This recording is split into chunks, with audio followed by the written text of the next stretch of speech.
Welcome back. Beneath the Veil Season 2 is now live a year later, and it's crazy how much happens in a year. I'm your host, Jacob Kennedy, and I'm switching positions this season, hopefully moving up in the world a bit, because last season I was talking about other people's weddings, talking to other couples about their engagements, which was beautiful, different aspects of weddings, which was great, but I was taking notes in the background, trust and believe. I was doing my research about what worked, what flopped, what was hot, and what was not, and it led me here to this moment here with you, where I'm formally inviting you to come along with me to get down on one knee to propose to my partner, which is so exciting. I'll let you into my life, welcome you into my relationship, and don't worry, it's a PG podcast here, but we've got a big question to ask and hopefully a big day to plan for. Hopefully he says yes, because otherwise I tell you what, it'll be a short one episode podcast. So come along, dust off your suit or your best dress, because it is a black tie event as we find out once again what really goes on beneath the veil. This is a My Wedding Magazine podcast.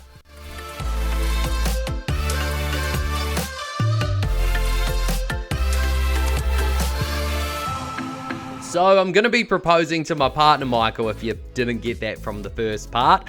He doesn't know it yet, but before we jump in and I tell you the whole plan, let me paint the picture. I'll let you know how we met, how it all started. So we met on social media, very 21st century of us. I was in Wellington, he was here in Canterbury, and reached out randomly one day, and I'd been just made redundant throughout the COVID lockdown, so I was just about to move back to Canterbury, making plans as soon as, you could get on a plane, and I was going to be moving in with my parents. And my parents, they live in the middle of nowhere, basically. At the time, I didn't know anyone that lived near them. Get this, he happened to live just around the corner, randomly enough. Call it fate, if you will. I was only home for 2 days before we met, and then we kind of just saw each other every day after that. We used to hang out down at the river, right? I know that sounds a bit dodgy. I swear it's not. We just used to be lighting fires. No, but like literally, but not bad, like not big ones. Oh, I'm digging a hole. Anyway, I'll let you know the full story. Because we were both staying at our parents at the time. We would take us four-wheel drive down to the river, and we'd make these cute little campfires. We'd toast marshmallows, and it was winter, okay? So painting the picture, it was cold. The frost was about, and we would be shivering while the sun set in the back of his truck. And we did that up until the day that I found out that the only reason he was staying at his parents' was because he was renovating his flat. So I packed up. I was like, right, the campfire's been nice. I've enjoyed singing campfire songs with you, but warmth is nicer. So let's just go there. And then I just kind of moved in. And we built a wonderful friendship first, and then a relationship just kind of naturally escalated from that. But before you knew it, I met his family. He met mine. Both under very strange circumstances. So he went to work one day, and I was squatting at his house, I guess, and I was on his laptop kind of using his Wi-Fi, looking for jobs. Bear in mind, I was in his house alone, in his dressing gown, and this is a renovation site at the time. And his mum, all of a sudden, I was sitting there, and I turned to my left, and I saw this little puff of hair just kind of bobble along the windowsill, and I was like, oh no, who's this? And then she had a key, and she was bringing his washing over, and she just opened the door, and we both got a fright. She probably got more of a fright than I did. And who knew I'd still be here today? Anyway, he met my parents because one of their cows escaped and was going to be running onto the motorway. So Dad called me in a bit of a panic, asking me to go around and try to herd it back in. And look, I'm not a farmer, okay? I don't know much about farming, and I don't claim to. And I didn't know what herding was at the time. So it was like, can you, go herd the cow? And I was like, what? It was like, bring it in. And I was like, oh, okay, sweet. Kind of thought it was like a dog. So here I am. He just stood back. Bearing in mind, he grew up on a farm, so he knew how to herd a cow. I think he just kind of sat back in pure entertainment as I was chasing this cow around this random house, trying to tackle it. My dad got there, and the cow just kind of walked back. But yeah, that's how him and my dad met.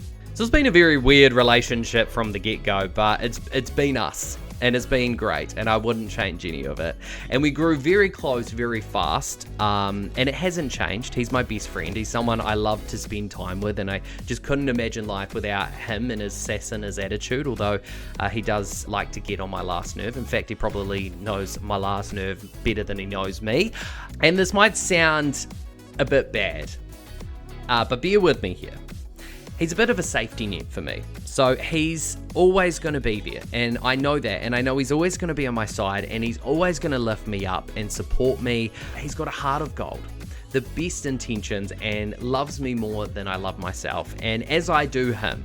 And I hope to be as supportive as I can. And he's as supportive as he can. And his family I see as mine. And my family he sees as his. I've just known for quite some time that this is where we're going. You know, we're in it for the long run. We brought a dream house together last year. It's a wee country cottage on a few acres surrounded by mountains. It's a dream. And he has horses, and we just have this incredible life together. And I wouldn't do life with anyone else. Which brings me to the plan. So I'm going to take Michael on a walk. It's up a little hill with a view at the top. It's magnificent. It's called Castle Hill Peak or Foggy Hill. Check it out if you're near a computer. It's on the edge of Canterbury, and I'm going to take a wee picnic up there, and when we hit the peak I'm going to drop on one knee and propose. Also, I think this is the perfect excuse because I've been begging him to go on a walk with me since we moved into our new house, because, you know, we're surrounded by mountains. There's walks on our back doorstep, and he isn't much of a walker. He just wants to stay on the farm, play with his horses, which is fair enough. And I sent him a video of this walk, and here's how he feels about it. So how's your day going? Good. Oh, good. Sure, I'm doing my work. Did you get that video I sent you? Yeah. What do you think? Well, it looks nice, as I say, but I don't think we're fit enough to do it. No, we'll be alright. We'll be all good. We'll just take it slow, you know? There's no rush. We'll just kind of, Put it this way, I'll be holding on to the car keys, and when I'm ready to go home, I'll be going. A lot of water we'll take. And who's carrying all this? Well, we'll have a backpack each, I assume. Oh, will we? Well, yeah. So you're making me walk up a mountain and act like a pack horse. Right. So he's not very happy about it. He's not looking forward to it at all, but which is great. It's fine. He's agreed to it. I'll take that as a win. The only thing is, though, stupid time of year, the fact that I'm deciding to do this in August. I just looked at the weather forecast, and it is supposed to be snowing and sleeting the day before we're supposed to be going up the mountains. So I'm just hoping that the weather just plays ball with me. But one thing that I do want to do, and I have been thinking about a long time, and honestly, just building up the courage really, to ask his mum's permission to marry her son, which is so nerve-wracking. I know she's gonna say yes. She's the sweetest person ever, and we get on so well. And I see her as family already, but you never know. You know, you never know. So here we go. Howdy. Hello, how are you doing? I'm good. Good. Sorry for the random message. You're intriguing. I can't leave that now. I need to know what's happening. Yeah. I was actually going to ask the weekend just been, but I didn't really find an open, and was wondering if possible. Yeah. And I absolutely love your son, and I have since the moment I met him, and I feel like I'm already a part of the family, hopefully. Yes. And I was just wondering if it's okay with you, and if I had your blessing to ask him to marry me. Oh, Jacob, you're making me cry. Oh, you're so sweet. Oh, that's so sweet of you to ask. Oh, of course. No, I wouldn't not do it without asking. Of course, if I said no, I would, he probably won't talk to me ever again. Oh, but, no. Well, I wouldn't tell him. Well, your mum said no. Yeah, no, of course. Oh, no, look, I know how much he loves you, Jacob. I think it'd be awesome. It was so sweet. She's so sweet. She is so lovely. So bring on Saturday. Here we go. So it's happened. I will play audio for you of how the morning went leading up to this walk. What, we are not doing the original one you wanted to do. You'll be fine. We're not doing it, or I'm No. not leaving. So, It's okay. You'll what's be this fine. other one called? Foggy Peak. But we're only going to do a part of it. What is Foggy Okay, Peak? I just want to start it, and then if it doesn't work, we can go down to Castle Hill, okay? It's fine. It says Don't worry. 7 hours. No, it doesn't. Continuing Chrome. Oh no. See? There'll be stops along the way. Maybe we just stop at the first stop. You don't I just want to get the drone We'll out. do this. I told you. But that's all I'm doing. I Don't told be you. thinking I'm doing this. No, I'm not. I'm or not. this. No. Or this. Or this. So as you can tell, he's really looking forward to it. And honestly, he's lucky he didn't ruin my mood. I was wrapped. After I basically dragged him into the car, we were driving. We had a coffee in a takeaway mug. We made ourselves a coffee for the road. It was crazy because as soon as we drove out of Christchurch, it was like the clouds opened up. And it was the most beautiful day because, bearing in mind, before we left, it would look like it was going to rain. And I could tell Michael just wanted to chill on the farm, which, you know, fair enough. On an average Saturday, I get it. But not today. Not today, Sonny Jim. We are getting in the car and we are going for a walk. So, yeah, we got in the car. We were driving. Clouds opened up as soon as we drove out of town. It was a beautiful day, and I could just tell that anger just melted away. You know, he was happy to be there, which was awesome. We were playing some music. We were driving into the mountains, and there was snow everywhere. It was so beautiful and perfect. There wasn't a cloud in the sky that I could see. And then we got to Castle Hill or Foggy Peak, whatever you want to call it. And we got out of the car, and I realised I'd just kind of stuffed up a bit, hadn't I? I was wearing trainers, and we were going for a full hike. I looked up, and I thought, oh, damn. Oh, no. What have I done here? That's a great call, Jake. Maybe I should have done a bit more research on the walk. I knew it was like a mountain, but I thought there would be like at least a walking track. There wasn't even a walking track, so we didn't even really know where we were going. I just thought, okay, right, we're going up. And yeah, so we started walking on this walk. I had a backpack on with a bit of food in it, bit of picnic, you know.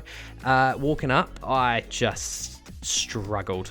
I absolutely struggled. I probably got a couple of minutes in, the panting started, got a few more minutes in, sweating, a few more minutes in, legs were just on fire, burning. You know, when you feel your legs and they're throbbing and you start to feel that, like, tastes like blood at the back of your mouth.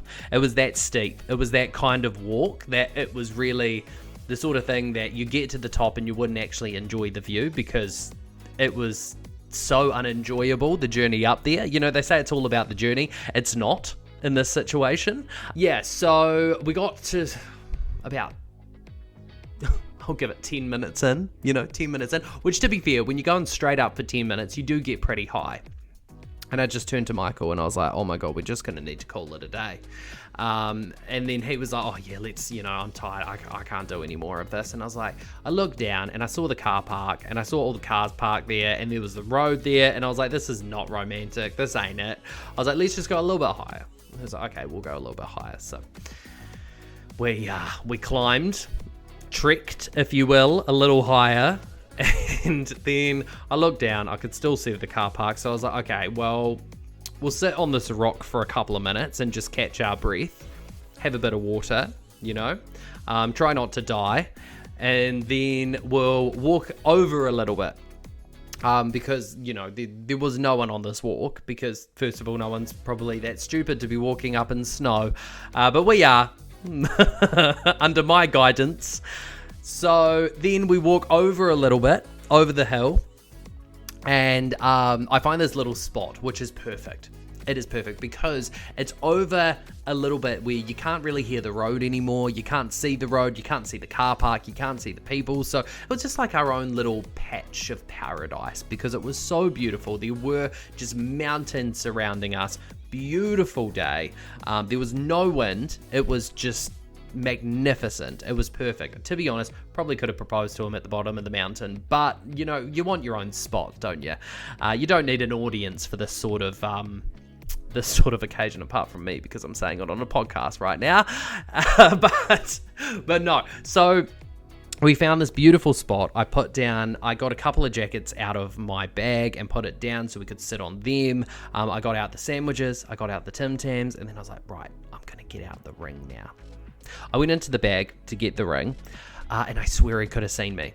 I asked him, I was like, hey, can you just like look down over there sort of thing and, see if there's any spots where I can launch my drone. Oh yeah, that's another thing. I forgot one of the cords that I needed to connect my drone, so I didn't get any drone shots, but that didn't matter. That wasn't the main point of the trip. But I got him to go down and just kind of look around, but I swear at that point he had seen the ring, and then I tried to distract him, so I turned to him and I was like, do you want a Tim Tam? And he was like, yes. So I was like, perfect. So I biffed him a Tim Tam, and then he walked back to me, and I held his hands, and I looked him in the eye, and I got down on one knee, and I stuffed up what I was supposed to say. I stuffed it up. I had one thing to say. One thing, man. One thing. And I screwed it up. Okay, so what I was supposed to say was, not a lot of things in my life make sense, but you do, and will you marry me? This is how it went. Will you marry me? Of course. Oh, I yeah? can't believe you're actually doing it. Yeah. Yeah, not a lot of things in my life make sense, but you definitely do. Oh, thank you. I can't believe you dragged me up here. I know. And you're complaining the whole time too. A lot of things in my life make sense, and so do you. What? Like, who? Oh, no. But hey, honestly, it just made it more me, I guess. Perfectly imperfect, you know. But I'm engaged. I am engaged, and we can start planning the big day now. And I'm just so happy that I took this leap, because I feel like around a wedding, there's pressure. But it isn't really pressure at the same time. Like, when you get engaged, I think you kind of see that and you feel the love that's just wrapped around you from everyone. Like, we went to his mum's house after the engagement, and she got a bottle of bubbles, and we had that with her and his stepdad, and then we went to his grandma's house on the way home and told her, and she was so happy as well, and so was her partner. And I told my parents, and they were really happy. And people just reach out to you and congratulate you. And are so excited for the big day and so happy for you. And I don't know, you just feel, before it happens, you feel this pressure. But you're the only one putting the pressure on you. You know, at the end of the day, everyone around you just wants you to be happy. And I'm so happy with him. And I can't wait to start the rest of my life with him. And it just is such an event that, even the engagement, it hasn't even gone to the big day, but it's just this massive event for celebration where the people you love come together to celebrate the two of you, and it's just so much bigger than the two of you, if that makes sense. And I feel that already, which is so exciting, and I just can't wait to get planning. This podcast is available on Spotify and YouTube and comes out every Friday, so we'll see you then.